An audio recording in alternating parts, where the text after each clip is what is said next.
Keep yourself in the loop of everything football. Listen to Alex and Jeremiah on the Golden State Media Concepts Football Podcast. Hello there, I'm Jeremiah. I am Alex, always and forever here. Dedicated to college and NFL football. The latest football news on and off the field. NFL draft trade rumors. We've got you covered from the NFL, Big Ten, SEC, Big 12, Pac-12, ACC, and everything else in between. Listen to the Golden State Media Concepts Football Podcast.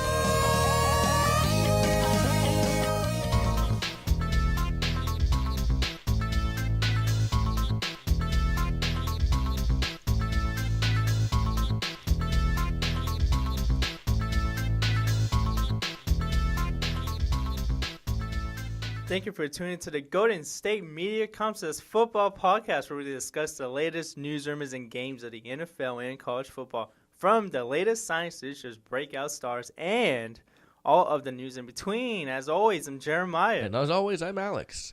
What's up? What's up, man? How was your weekend? It was busy. Yeah? Very busy, yeah. Okay. Lots of working, you said, right? Mm-hmm. Yeah, I did the same thing on Saturday. I did a lot of working outside. I was breaking down a 40-year-old planter. My buddy's house, it was his mother's father, their house. So his mother's parents gave it to her. So it's an old house, right?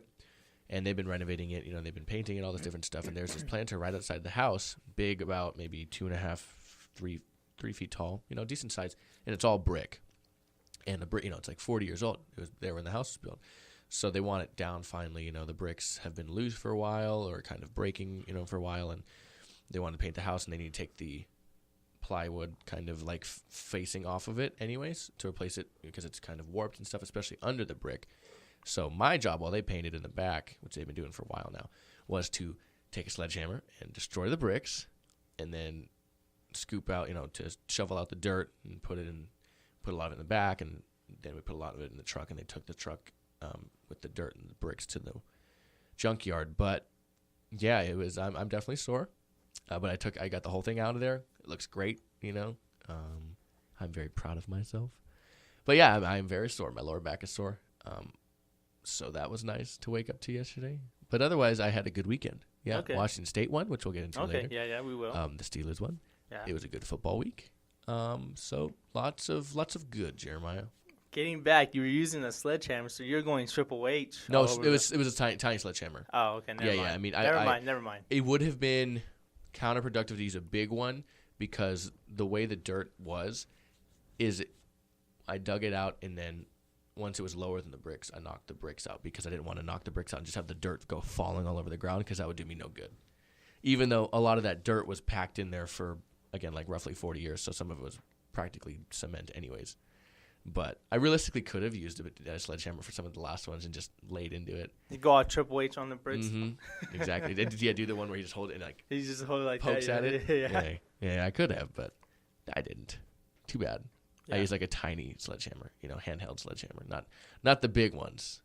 Didn't need that. I don't know. The big ones are a little kind of heavy. The big. Well, I mean, I was using a pick too. A pick is. Yeah. And it always amazes me that it seems like Triple H handles them like so easily, but then again, he's huge. But then again, he is huge, and he's like over like 240 pounds, something like that. That man's a ginormous. So man. I was like, okay, maybe he makes maybe it look. It's just him. Maybe it's just him. Well, I mean, some of those guys in the World's Strongest Man competition look pretty easy. I'm sure it's pretty heavy. So. Yeah. Well, speaking of wrestling, there was actually wrestling events in Sacramento. Yeah, there was last night. WWE No Mercy. Golden One Center. Yeah, at the new Golden One Center. I didn't get a chance to go, unfortunately, but I heard it was really good. Yeah, I haven't watched football really. I haven't watched wrestling really since I was about in middle school. So it's been a lot of years since that. But yeah, I mean that's pretty cool. I got to go to an event when it was here in like 2008 or 9 maybe, a taping of just a regular Monday Night Raw. And that was cool. My brother-in-law was a big wrestling fan when he was, younger in the 90s. So that was cool for him and I, because him and my sister have been together for like 13 years. So even before they were married, he was always around. So we went to that, and that was cool. I mean, especially for a pay-per-view. That's pretty cool. So wrestling fans, I'm sure Ben's a big wrestling fan. I'll have to ask him what he thought of the pay-per-view. Yeah, and then I actually went to the old Arco Arena when it was called Arco Arena in 2001. Sir. It was for Raw is War. It was still called Raw is War back then, and this was a very memorable episode too. This is when Kurt Angle came Kurt out with the milk truck because he went to spray milk over Stone Cold Steve Austin. Because if you don't know, a couple years before that, Stone Cold Steve Austin came out with a beer truck to spray beer over Vince McMahon and The Rock. So it kind of was a play on that.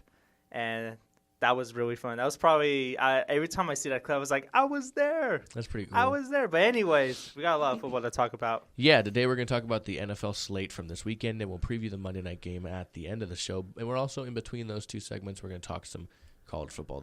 Unfortunately, the AP poll is not up to date. There was a game yesterday that had to be moved from Saturday due to weather, of course, because of Hurricane Matthew. That's such a plain name for a hurricane. Hurricane Matthew. I don't think it matters, but okay. That's true. Yeah. So the game was yesterday, and so because of that, the AP poll couldn't come out yesterday. It would come out today, but we should probably be done right as that's coming out. So we'll have it for you guys tomorrow. Yes, we will. So we're going to start with the NFL. We're going to cover some games. Of course, you guys talked about the Thursday night game between the Cardinals and the Niners. We'll move to Sunday's games. Pretty much a normal week for football. Tom Brady was back against the Browns. And the Patriots kind of handled business, 33-13. Oh, no, they did. 406 yards in his return, 3 scores for Tom Brady, all of which went to Martellus Bennett. Excuse me. And the Browns I keep feeling bad for the Browns because they lost yet another quarterback. They lost Cody Kessler again. This man. is RG3 down. This is McCown down. Cody Kessler now down. They will be on to their 4th quarterback, and if they start him, if Whitehurst has to start, if he's their 4th quarterback, is going to be the first time since the 60s in which that's happened in the first 6 weeks. If the Browns have to start, this is the quote, if the Browns have to start a 4th different quarterback versus the Titans, it would be the first time since 1968, including which was a non-strike year, the team had started 4 in the first 6 games. That's pretty bad, and that is the definition the Brown keeps Browning, but I feel bad. Kessler gets hurt. He has an undisclosed rib injury. And Whitehurst did come in and do some stuff. He found Terrell Pryor. He threw a couple touchdowns. But, I mean, this team is just 0-5. They're bad. I feel bad for the Cleveland Browns fans because they have a baseball team in Cleveland that's in the playoffs right now. They can actually win the series tonight against the Boston Red Sox. And they had their basketball team practically beat the Golden State Warriors, who are arguably the best team ever, even though they're not the 96 Bulls, but we're not going to get into all that. I feel really bad for the Cleveland Browns fans. It just keeps getting worse, and I really hope that they get the number 1 pick. They need that franchise quarterback. I don't know. I don't see one in this draft yet, though. I really think they're going to get a quarterback in this draft. I really do. Oh, I'm not saying they won't, but I don't see a franchise. No, and yet. I don't either. But again, then you'll have the Blake Bortles effect, where like 2 months after the season, you're like, well, this guy had a really good season. You're like, who's that? I've never heard of Blake Bortles before. You know what I mean? And they come on strong, and obviously he's a very good pro. So, it remains to be seen how that happens. But I agree, the Browns will take a quarterback this draft. They have to. Yeah, and I agree with you. I don't see a franchise quarterback at all in this upcoming draft, but that could change. I mean, as of right now, it looks like Deshaun Watson's the best quarterback, and I don't look at him as a NFL-type quarterback, really. I mean, he could prove me wrong. But it depends on the team and system he goes into. Yeah, but that's not always when it's the best quarterback. Say they're really great in a pro-style offense, right? And say for God unknown reasons, the Seahawks all of a sudden had a first-round pick. There was no Russell Wilson or anything like that. Where just a team that doesn't ever run a pro offense, they would draft him still. You know what I mean? It's like when they drafted Alex Smith to the Niners, right? They deemed him the best quarterback. He ran a spread type offense at Utah. He wasn't a under center kind of guy. Yet they still drafted him. That's always an issue. That hurt Alex Smith in his first 5 years, too. Well, his first 5 years, he had 5 different offensive coordinators. That's like studying for a test all weekend and realizing the test is on a different subject. No, I remember, you said that's like studying for a test in Spanish. Yeah, that was funny. So, I mean. And then, anyways, getting back to this Patriots and Browns game, Tom Brady said at 39, he feels like he's 29. He feels better than he was 10 years ago. He feels better than he was when he was 29. And I'm like, wow. I say, didn't you tear your ACL when you were 29, Tom? So, duh. Yeah, I mean, duh, he can't walk. Yeah, I mean, he played lights out. I mean, everybody expected him to. Yeah, against the Browns, it was made to be that way. Yeah, but the Patriots might actually have some competition in the division AFC East because the Buffalo Bills did win yesterday. Mm-hmm. They beat the Los Angeles Rams 30-19. And the Browns not the Browns. The Bills have turned their season around. Yeah. The Bills, like you said, we'll move to them real quick, talk about their game. We'll jump to the afternoon game. They beat the Rams, 30-19. Tyrod Taylor didn't have an amazing day, but he had 3 touchdown passes. It was a boring game. 2 strong defenses and not great offenses, but 30 points for the Bills. They're not a bad game. Yeah. Moving back to the morning games, we had the Eagles playing the Lions, and the Lions got this one, 24-23. The first loss for the Eagles, first loss for Carson Wentz as a starter. First interception for Carson on a bomb. On the final drive, Man, too. that was a bomb, though. That was the final drive of the game. Yeah, for the so Eagles. the Eagles had a chance to try to run the clock out. They were currently winning 23-21 at that point over the Lions. Ryan Matthews fumbled the ball on what would have been, it would have been a punt anyway, but you fumbled the ball that close. They were practically in field goal range already. They went down, of course, then kicked a field goal. And then the Eagles got a ball back with not a lot of time, but enough, about 40-something seconds, enough to get into field goal range. They only needed about 30 yards to do so. And on the very first play, Carson Wentz throws into double coverage, throws it down the field. Again, a bomb, but throws a touchdown. Throws an interception. And that, that's a rookie learning curve, I guess, there, if you look at it that way. That you can't just turn the ball over. You got to give him at least a chance. And it looked like Darius Slay was more of a receiver than Aguilar was there. And I think this, too, and away from Wentz, people don't talk about Slay enough as one of the good corners in the league. No, they don't. He's actually really emerging as one of the top. He got paid like it this offseason. Yeah. He that was a great play yesterday. And he does that a lot. He's a good corner. I think he's lost on a bad team. You know what I mean? I don't mean he should leave. I just mean, I don't think he gets the credit because they're not a great defense. Yeah, and he's one of the most underrated cornernbacks in this game. He's so athletic. He plays the ball really well. Yeah, he is a ball hawk. He reminds me of a corner with the body of Earl Thomas, kind of. He has that kind of body, he's smaller, but he's super shifty. He doesn't get enough credit as one of the better ones in the league, in my opinion. Yeah, he's just on the bad team. That's the reason why. That's only the reason why he doesn't get that credit. Yeah, I'll tell you what. He deserves. All right, moving on. The Bears and the Colts. A close game as well. Brian Hoyer, man, he's doing great things for the Bears. But they lost this one close, 29-23 in favor of the Colts there. This was a tough game for Andrew Luck, not stat-wise. He did, again, he's playing great. They're 322 yards passing, 2 scores. But as of today, after this game, Andrew Luck is obviously leading the league in sacks. Yeah, he got freaking torched yesterday. Yeah. This line cannot protect him, and that worries me. This is practically your franchise. Going into yesterday. I'm saying the franchise because if Andrew Luck gets hurt, then say bye-bye to the season. He's been sacked 20 times in 5 games. That is atrocious right there. For a total yardage loss on sacks of 126 yards. That's more sacks that Blaine Gabbert has took. That is atrocious. 20 sacks? Yeah. That's an average of 7 per game, roughly. That, not necessarily roughly, but I'm sorry, but 7, I forget what the average is, but again, that's bad. Yeah, it's bad. It's terrible. That's just over 4 per game, roughly. Yeah, you can't win games that way. Again, he had a good game yesterday. He didn't throw any picks. They won the game in spite of their defense, in spite of these sacks, but they're going to need to figure something out because Houston's currently atop of their division, and the Colts are 2-3. On the flip side, Brian Hoyer has played well. He didn't win him this one like he did last week, but 3 yards shy of 400 yards passing, 2 touchdowns. He had a decent output from, again, Jordan Howard, 118 yards on the ground for him. A unknown receiver in many people's minds, Cameron Meredith, had a pretty good game yesterday.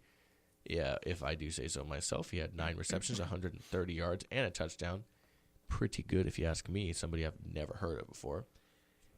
And, they're playing decent ball. They're 1-4. They're 0-3 on the road. But, with Cutler out, it's almost like they're playing better than they were. Yeah, and it looks like Brian Hoyer could keep this starting job, even with Jay Cutler is healthy. And I think this is the year that I think the Bears are going to finally move on from Jay Cutler. I just really think so. Because we already know what Jay Cutler can do. He hasn't done anything. And I think they're trying to transition away to getting like get younger at the position and getting someone. They'll definitely draft a quarterback this They're year. going to draft a quarterback. They got 2. They have to. So I think this is the year that they're going to finally move away from Jay Cutler. Will Jay Cutler be on another team? I think so. But I don't know what team he was going to be on. Not sure either. Yeah. One note from this game is Frank Gore passed Jim Brown on the all-time rushing list. Yes, he did. He did. Yes, he did. He was a great player, great career. Moving on, the Titans defeated the Dolphins on the road 30-17 behind 4 touchdowns from Marcus Mariota. 3 in the air, 1 on the ground. A very good one, too. I was telling Ben in the sports show, it was like a designed rush, but it looked like a play-action rollout, but he ran it. It was like there was no routes. I think it was meant to be. No, it was a yeah, it was meant to be Yeah. it was the design run. Yeah, only 163 yards passing, but only 9 incompletions, 20 for 29. Again, 3 touchdown passes. And then, just a decent day from DeMarco Murray, 120 yards on the ground. Pretty good. Pretty good. Pretty good for him. Pretty good game. DeMarco Murray is back. He is back. I mean, he just wasn't in the right offense. No. He's north and south. He's not east and west. And that's east and west was a lot of what they wanted to do. The Eagles wanted to get guys on the perimeter, beat you with the speed, and that's not his style. That's not his game, Yeah, he didn't fit Chip Kelly's offense in Philadelphia last year. It was just a terrible fit, and it was very questionable that. Yeah. I can't believe that he went there. It was probably because of the money, but I'm not gonna go that far. But yeah. And then closing out stats for the Dolphins, Ryan Tannehill, not a great day. You look at it, 16 completions. 16 completions. Well, he'd thrown 191 and 2 interceptions. So, not a great day from Ryan Tannehill's offense. Still in flux, not really doing much. They're down to 1-4 on the year. They only had 51 yards on the ground, 42 of which came from Jay Ajayi. I mean, not great. Yeah, Miami needs to learn how to run the ball.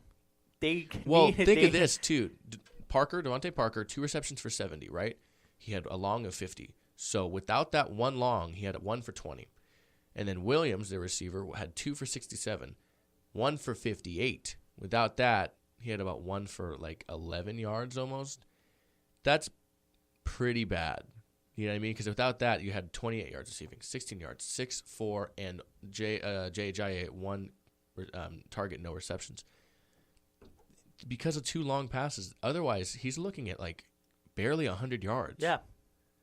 They need to learn how to have an offense. No, not just a running game. No, they need to learn how to have a balanced offense. Yeah. If they don't have a running game, it doesn't set up the passing game.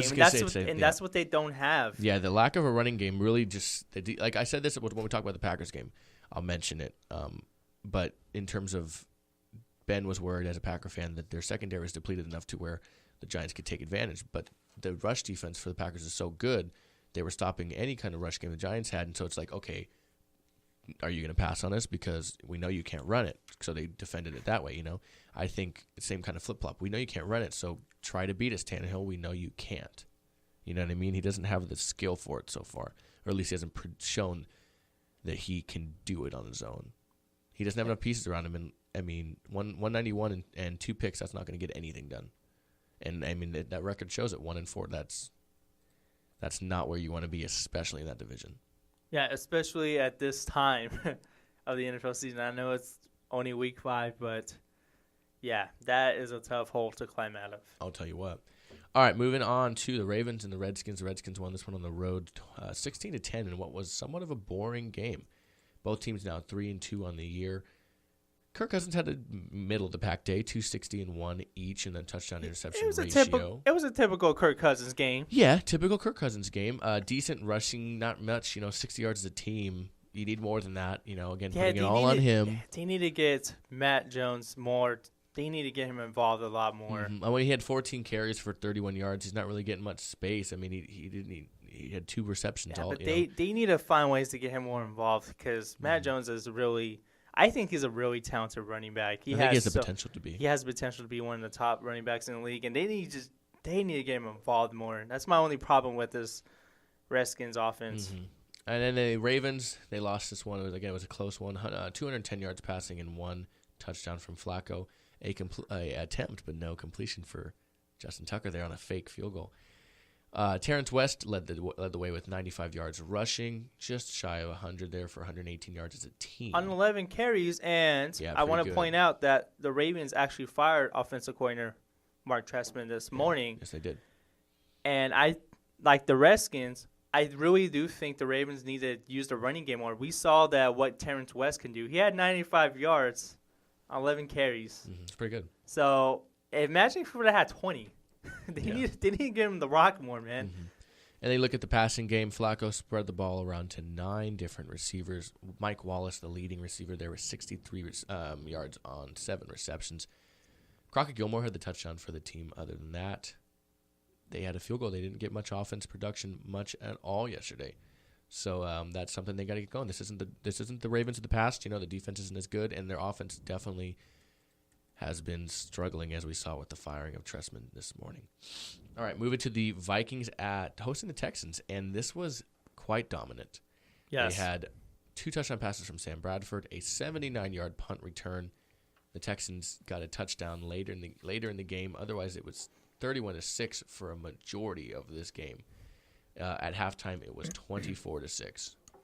The Minnesota Vikings, they look like the NFC's best team right now. Yeah, only undefeated team left, baby. And right now, I think they might be the favorite in the NFC because they make good teams like the Texans look really bad. And the Texans are a good team. They're not a great team, but they're a good team that can go into the playoffs this year. And they made them look like trash. They didn't look great. I'll tell you that. Their offense didn't look good.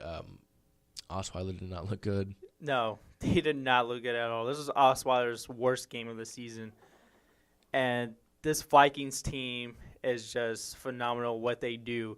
They know Sam Bradford finally has a supporting cast around him. And we're seeing what he can do with a good team around him. This is the best team that Sam Bradford's been on. He didn't have this quite of talent when he was with the Rams in St. Louis and Philadelphia in last year. Yeah. So this is a really good team. That's all I'm going to say. And they're finding ways to win. They're finding ways to get their players involved. And this defense just keeps dominating. Yeah, and I said this a couple of weeks ago. They look like they're this year's Denver Broncos. And they look like the NFC favorite right now. They're just playing that dominant. Imagine if one day you can say, Sam Bradford, Super Bowl winning quarterback. Hey, with this Vikings team, it's possible. It's possible. If you were to say Sam Bradford, Super Bowl winning quarterback with the Rams, I'm going to be like, wow, Sam Bradford must have had a really good year. Really good defense. And no, he would have had a really good year. Or if you would have said Sam Bradford, Super Bowl winning quarterback with the Philadelphia Eagles, I would have been like, wow, he must have had a really good year. Yeah, now you're like Sam Bradford, winning quarterback, Super Bowl winning quarterback, Vikings. You're like, that's a great defense. That was great defense, exactly. Yeah. So I mean, I'm not saying anything. Yeah, I'm not saying anything, but hey. I'm not saying that the Vikings are the Super Bowl favorite. I'm just saying they're definitely the best team. They're the best team in the NFC, right? Easy, yeah. And we'll see how long they can go undefeated. Moving on to the Steelers and the Jets, another team that looks like one of the best teams in football, along with the Patriots, along with the Vikings. The Steelers dominated the Jets 31-13. Ben Roethlisberger had another big day against the Jets' depleted secondary. He was 380 yards and 4 touchdowns through the air. Pretty good, only 13 incompletions. Fitzpatrick didn't throw a pick. I mean, I guess you got to take a day off after throwing 9 in 2 weeks, but 255 and 1. The defense for the Steelers, again, is playing not amazing, but they're doing what they need to do. They are missing a safety. Cameron Hayward went out of this game injured. Shane Zier is still out. But, you turn around and they're defining next man up like nobody's business, just as like the Vikings are.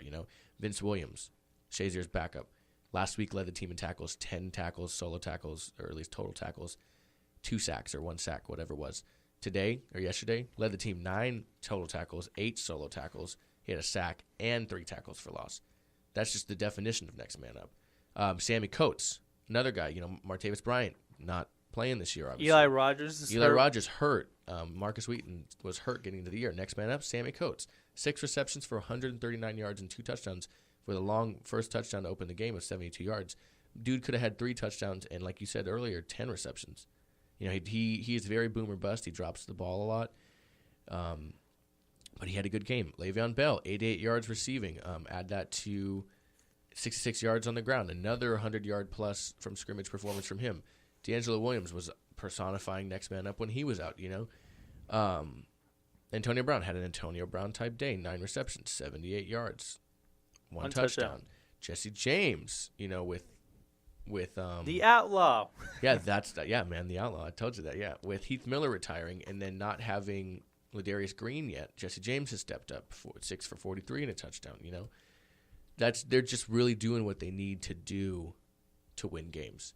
And then you look at the Jets, like I said, Fitzpatrick, not a bad day. You know, I played him in fantasy league. I expected him to have these kind of numbers. I figured I might be behind, so he'd throw a lot, or I figured, hey, this is how the team is. They're still going to throw a lot either way. Leading receiver for them, of course, was Marshall.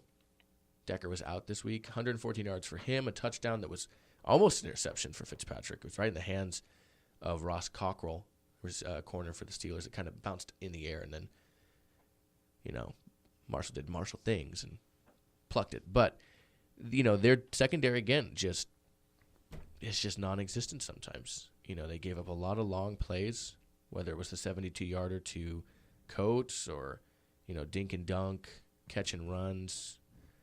This defense needs to get better if they're going to win more games. They're currently 1-4, I believe, at the bottom of their division. They are, let me look. They are, yes, tied with Miami for the bottom of their division. Yeah. But via tiebreaker, not facing one another. But I believe the points for, points against, all that stuff, they are in third. And I believe they're on a 3-game losing streak. Yes. And their last win was against the Buffalo Bills. Yes, sir. And then we look. Go ahead. Which we kind of already. We'll kind of talk on them in a second. But and then Steelers are first in their division, and as of right now, I believe they are first in the AFC. Yep. So. And I'm not surprised by that. With this offense, this team can very easily. They look like the AFC favorite right now, next to the Patriots. Yeah, and like the Raiders, like I told you, when they get young guys and then the rest of the defense healthy, Shazier stays healthy. You know, you get like Artie Burns was producing yesterday. He was making tackles. He was looking. He had a nice tackle stop on third down in the open field that would have got the Jets a first down. You know, Sean Davis has looked solid. You know, in tackle support all year, coming from the safety or the slot position. If this defense consistently gets better throughout the year, this is a dangerous team. Yeah.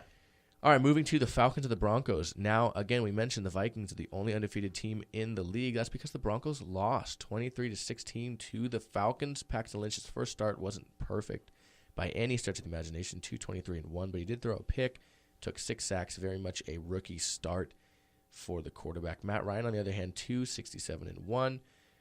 Through the air, Devontae Freeman, 88 yards rushing. Tevin Coleman, added 31 yards rushing, but big for him was 132 yards through the air. Add Freeman, 35. Both of these guys easily, obviously, over 100 yards from scrimmage, rushing and receiving. You know, Julio Jones had a quiet game, 2 for 29, but they didn't need him to beat them. You know, they didn't need him to go crazy to beat the Broncos. Clearly, they got that from their two-headed monster at the running back position. The Falcons are looking great. They're 4-1 also. They're 3-0 on the road. And they beat one of the best defenses in football yesterday. Yeah, and we talked about them last Wednesday in our For Real segment. I said we're going to find out a lot about this team, and I really do think this team is actually for real. The Falcons were dominating this game, the majority of it. And I know the score looks closer than it is, but the Broncos did get a late touchdown. They got 13 points in the fourth quarter, but man, it was 23. I think it was like 23-6 at one point in this game, and the Broncos defense didn't look like the Broncos defense yesterday. Not really, no. No, and then this running back 1-2 punch of Devontae Freeman and Tevin Coleman, who almost didn't even play yesterday because of the sickle cell trait, but he did play limited snaps and was really impactful in the snaps that he played. This is the best 1-2 punch in football right now in the backfield wise, because both of these guys can be starters on a team. This is how good both of them are. We saw what Devontae Freeman did in a full-time gig last year. Tevin Coleman, he can be just as good in a full-time gig. They run the same kind of style. this team is just looking really good right now, and they look like they can maybe. I know it's saying a lot. This team started fast last year as well, but it looks like the Falcons can possibly challenge the Vikings as the NFC's best. I know that might be saying a lot, but they look like they're heading that way. Yeah, they definitely do. They just have to. They just can't start playing slow like they did last year. Mm-hmm. They gotta keep the foot on the pedal. Yeah. All right, moving to the last few games of the day before we take our first break. The Cowboys defeated the Bengals 28-14, led by Ezekiel Elliott and Dak Prescott. These two rookies are insane. Yeah, Ezekiel finally broke a long touchdown yesterday. Yeah, the Bengals didn't score until the fourth quarter. They were the only team to score in the fourth quarter in that aspect, but a little too late there. The Bills, again, like you said, we won't go much into that one more, but 30-19 in favor of the Bills. They are currently 3-2 and second in the division behind the Patriots. The Chargers and the Raiders. I mean, it's like the Chargers keep browning, man. The Raiders win this one 34-31. Not a lot of defense in this game. And then again, man, you lose a 13-point lead, a 14-point lead, and then a tight one the week prior. This week you have a chance to tie the game and go in overtime. You're like, okay, they finally give them one. Finally a late win for the Chargers. And a perfect snap, the holder just fumbles the snap, muffs the snap, and turns the ball over. Okay. And they lose 34-31. And I'm going to say it again, this Raiders defense worries me. But they did look better this week and the last 2 weeks prior. And just like I was saying with the Steelers too, when these young guys get healthy and they start playing, this defense will get better. Carl Joseph, his first game yesterday, had a sack. He had an interception, albeit it was one of those punt interceptions, overthrown, lost in the air. Yeah, he played well. He played great yesterday. Yeah. So, I mean, this defense, they're 4-1. They are in second place currently tied record-wise with the Broncos, and they're getting ready to play them here soon. This defense can get better, and if they do, this is going to be a dangerous team. I mean, for the first time, it was like the 70s. The Steelers are the number one team in the AFC, and they're like the number 3 team in the AFC. I feel like I was in the 80s or 70s watching this Raiders team yesterday. It felt like that kind of atmosphere. So I have to say it. I know they have a defense that's really inconsistent, but I really do think that the silver and black is back.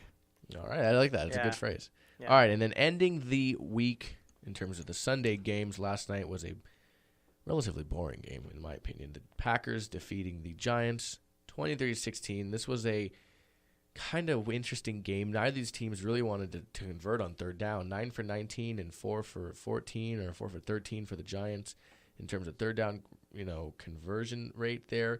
Eli Manning 199 and 1. Rodgers 259, 2 and 2. Through some interceptions there. Eddie Lacy looked good, 11 carries for 81, but he hurt his ankle late in the game.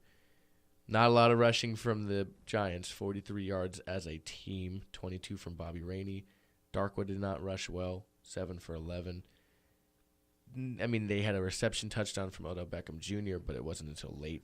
I really needed that touchdown from Odell Beckham. Dude, me too, my fantasy team. I was like, yes. Randall Cobb had a great game. And the presidential debate was actually more entertaining in this game. I'm just going to say that. I was at my buddy's house. He's a Packer fan, so I just watched this game with him. But, this game was, I said, nobody wanted to convert. It wasn't as exciting as I thought it would be. Yeah. The Packers, they'll get there, I feel like, this year, but their offense just has not been what it is. They are lucky their defense has been playing lights out. Yeah, and defense that they haven't had in a while, actually. Yeah, their run defense has been great. And again, like I was saying, when their rush defense is on, you put the quarterback there, they're pretty much saying, okay, throw the ball on us because we know you're not going to run it. Yeah, and clearly they didn't, 43 yards. That's been one of the knocks on this Packers team for the past few years is getting some defense. Because you remember when they were a playoff team a couple years ago, and then they kept getting torched by quarterbacks like Colin Kaepernick, who had an amazing year in 2012. Mm-hmm. And they just didn't have any defense past couple years. Pretty much, yeah. But now rolling the way. But now it looks like they do. Yeah, very true. So the Packers go on to win that one 23-16. They are currently in second place in their division, coming off a bye week, 3-1 behind the 5-0 Minnesota Vikings. And the New York Giants are now in last place at 2-3 in the NFC East. And I remember I said that the Packers were the hands-down favorite in the NFC North. That's because I think we had just done that after Bridgewater went down. Man, we were so wrong on that. Well, nobody saw this coming. No one did. No, sir. All right, we're going to take our first break and come back and do some college football, and then, of course, we will preview the Monday night game. We don't go too far into it. I mean, we kind of know what the deal is with these two teams. It's not much to go into other than a quarterback that's playing that hasn't started the game in a few years. So let's go ahead and take our first break. We'll come back and we'll talk some upsets and some ranked wins for college football here in just a minute at the Golden State Media Concepts Football Podcast. Tired of searching the vast jungle of podcasts? Now listen close and hear this out. There's a podcast network that covers just about everything that you've been searching. Hey! The Golden State Media Concepts Podcast Network is here. Nothing less than a podcast bliss with endless hours of podcast coverage. From news, sports, music, fashion, cooking, entertainment, fantasy, football, and so much more. So stop lurking around and go straight out to the Golden State Media Concepts Podcast Network. Guaranteed to fill that podcast itch. Whatever it may be. Visit us at www.gsmcpodcast.com. Follow us on Facebook and Twitter, and download us on iTunes, SoundCloud, and Google Play.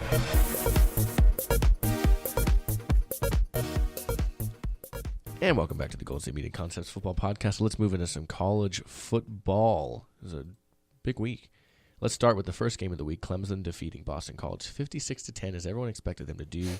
Watson responsible for 4 touchdown carries.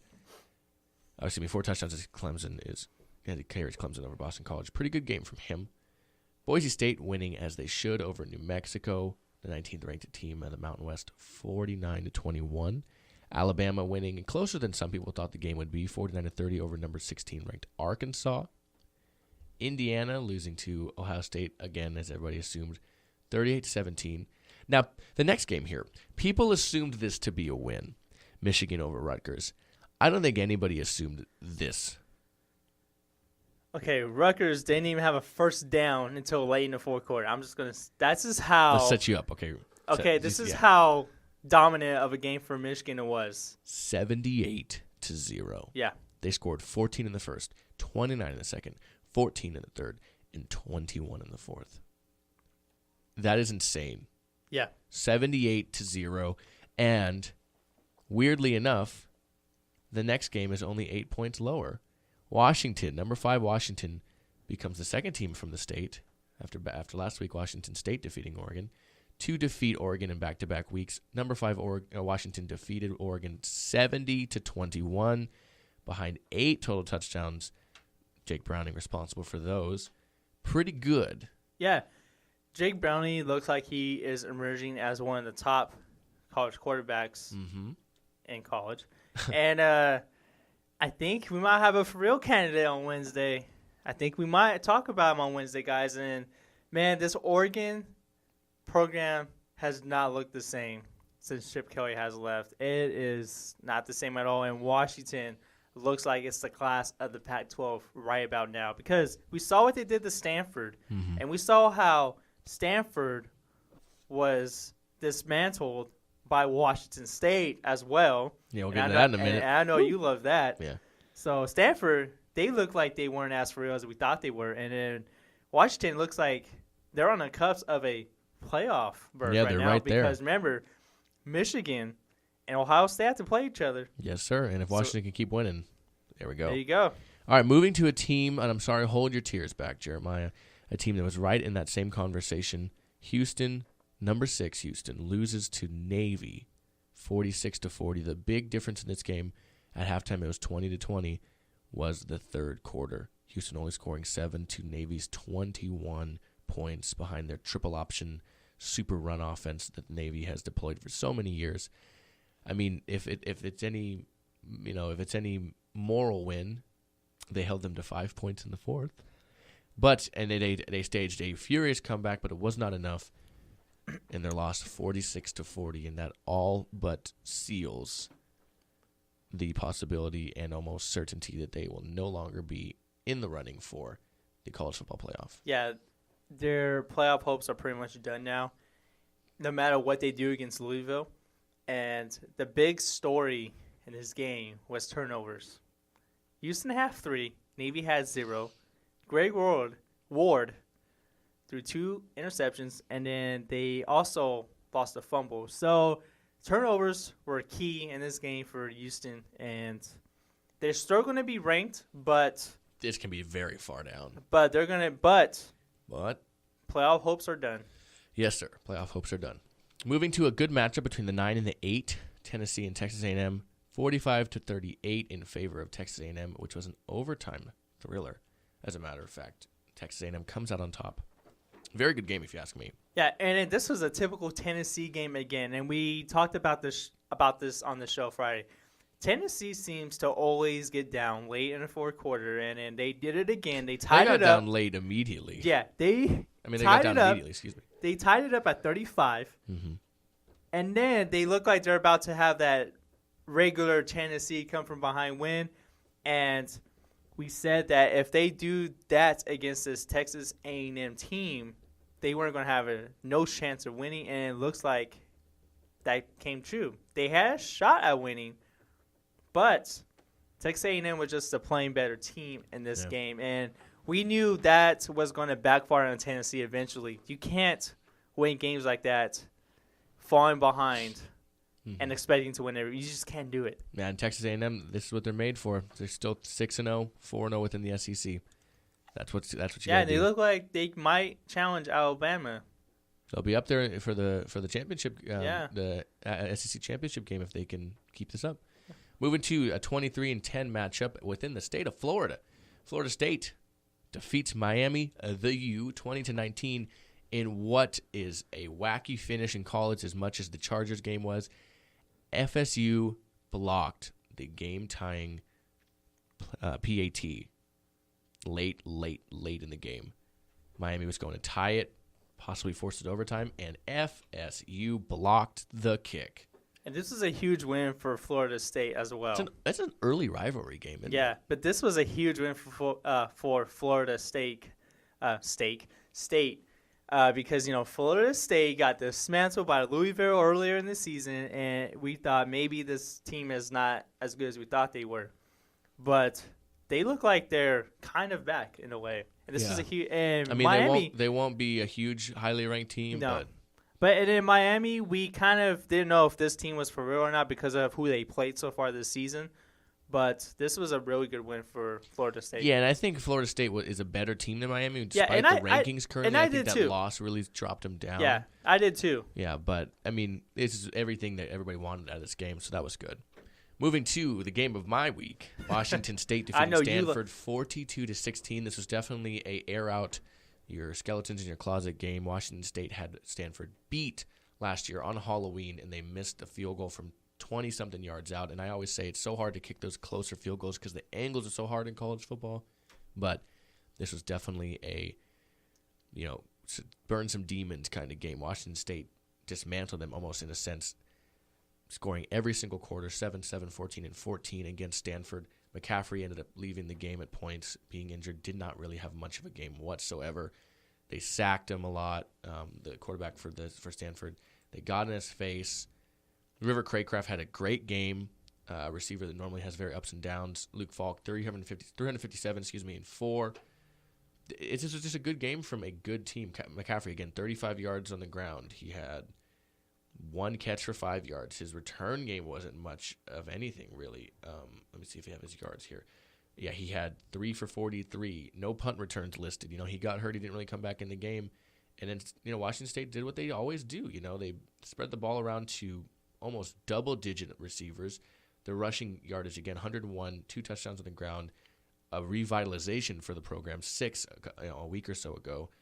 They're just moving the ball offensively like they need to defeat back-to-back good teams within the Pac-12 and then a ranked team in Stanford. Yeah, in Washington State's offense, we thought, this team was going to be really improved. And their offense is finally playing the way we thought they were going to play.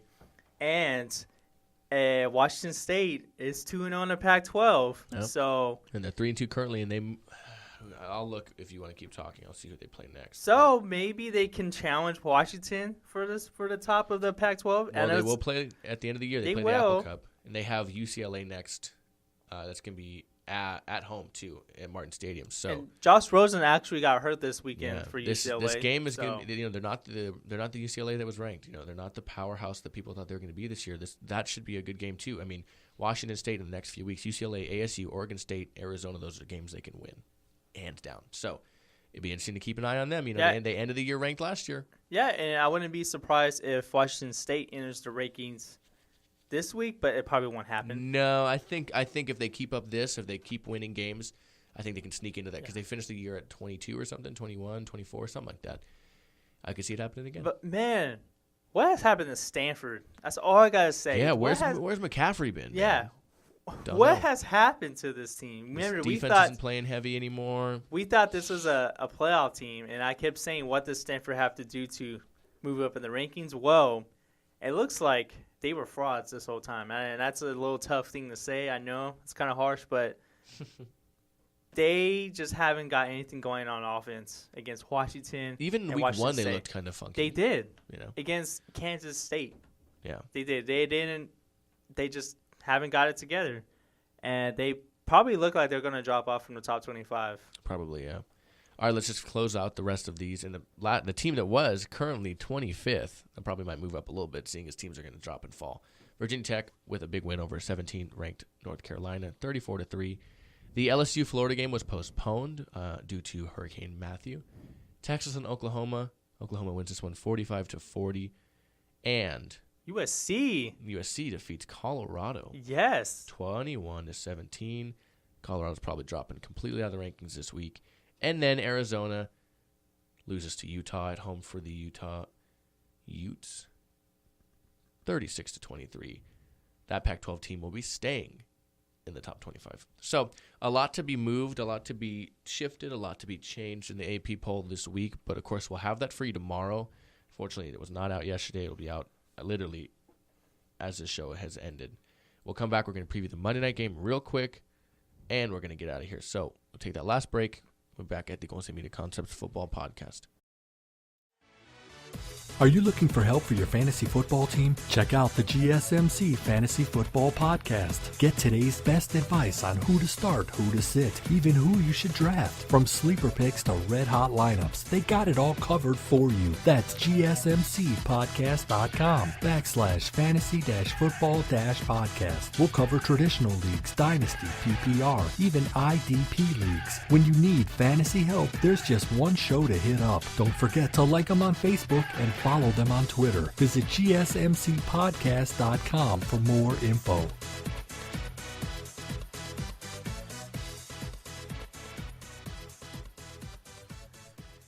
And welcome back to the Golden State Media Concepts Football Podcast. And now, real quick, Alex and I are going to talk about tonight's Monday night football game between the Carolina Panthers and Tampa Bay Buccaneers. Sorry, I was wording it. I was mouthing it while you said it. And that's why I kind of laughed. I wanted to explain it so that people didn't think you thought that game was funny or something. I don't know why. Yeah, it's not funny. Well, I mean, it might be. But let's review it. But yeah, so many storylines and injuries in this game. Cam Newton is ruled out because he's still in concussion protocol. So that means Derek Anderson will start in the center for the Panthers. He's definitely a backup that if he was my backup, I would have confidence in. I've always thought he was a pretty solid backup. And the Panthers, this is a very important game for them. They're 1-3, and they need to get back on track if they want to go back to the playoffs. Yeah, both of these teams are 1-3. This is a conference game. They need to. They really need to win. Both of these teams need to win, especially with the way the Falcons are playing. Yeah, this is a very important game. And the Saints, who happen to look like they're in most of their games. Yeah, these teams. I mean, this is a must-win for both of these teams in the sense of you're going to fall very behind in your conference. Let alone this team is going to be whoever loses is going to be 1-4. So this is a big game for me. I want to say the Panthers are going to win this one. They have a more sound defense. The Buccaneers are a tricky team because they can put up a lot of points or just put up 2 points. You know what I mean? They're not great or consistent. But the Panthers, I think, all we saw Derek Anderson do was come in last week and throw for 2 touchdowns, albeit he had some picks. But he played well in his limited time. And I think their defense is better. Yeah, I got the Panthers winning this game as well. And for Tampa Bay, there's also some injuries. Doug Martin and Charles Sims are ruled out, so that means Jacquizz Rodgers will start at the running back position for Tampa Bay. And Jameis Winston looks He's been playing kind of funky for the past couple of he's weeks. had a little bit of a sophomore slump. Yeah. I'll tell you what, not looking great. But needless to say, I'm going to go with the Panthers on this one. I'm going to go with the Panthers as well. All right. Well, we'll talk about tomorrow along with the AP poll, and we'll be reviewing some things of the week tomorrow in terms of this game, and then just some things that we missed, news, of course, and then obviously the AP poll will be a big one we'll talk about. But we'd like to thank you guys for listening. We're done today. So, like I said, as always, we will be back tomorrow, same time, same place. And Anthony will be back on Wednesday. But for Anthony, I'd like to thank you guys for listening. As always, I'm Alex. I'm Jeremiah, and I forgot to say something. Go ahead. I forgot to mention it was Alex's birthday last Thursday, so happy late birthday, buddy. Thanks, man. That was very nice of you. Yes, it was. I got to get, you know what my birthday present was from the NFL? What? Arizona Cardinals Niners. Yeah, we talked about that on Friday, and man, it was It was great. No, it wasn't. No, it wasn't. No. Yes. But anyways, thank you guys again for listening, and we will see you tomorrow morning. Have a good one. You've been listening to the Golden State Media Concepts Football Podcast, part of the Golden State Media Concepts Podcast Network. You can find this show and others like it at www.gsmcpodcast.com. Download our podcast on iTunes, Stitcher, SoundCloud, and Google Play. Just type in GSMC to find all the shows from the Golden State Media Concepts Podcast Network, from movies to music, from sports to entertainment, and even weird news. You can also follow us on Twitter and on Facebook. Thank you, and we hope you have enjoyed today's program.